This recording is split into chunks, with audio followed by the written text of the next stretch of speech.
चुड़ैलों के किस्से तो कई सुने, पर जब कोई कर्मों और अभिशाप से चुड़ैल बन जाए तो हैरत अंगेज अनहोनियां जन्म लेती हैं। ऐसी ही अनहोनी मेरी सहेली जूली के साथ हुई थी।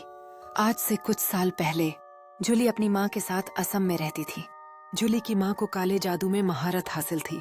उसकी माँ लोगों पर काला जादू करती और ज्यादातर मार भी डाला करती। हर अमावस की रात को जूली की माँ जंगल में एक जगह बनाकर अपने काले जादू को अंजाम देती थी। कभी जानवरों की बलि देती तो कभी लोगों और बच्चों की। काली शक्तियों की उपासना करना, भूत प्रेत को वश में कर लोगों पर क्षोभ देना, इन सब से लोग जूली की माँ को चुड़ैल कहने लगे। एक दिन जूली ने अपना घर छोड़ दिया और कुछ दिन बाद अपने पसंद के लड़के से शादी कर ली। फिर भी जूली की माँ में कोई सुधार नहीं आया। अपनी काली शक्तियों के दम पर जूली की माँ ने सारी हदें पार कर दी और वो दुनिया पर राज करने का सपना देखने लगी। इसके लिए उन्होंने कई और मासूम लोगों और बच्चों की बलि देने लगी। उनको भगवान का भी कोई डर नहीं था और वो किसी भी धार्मिक स्थल पे भी नहीं जाती थी। कोई भी जूली की माँ से संपर्क नहीं रखना चाहता था और वो बिल्कुल अकेली पर गई थी।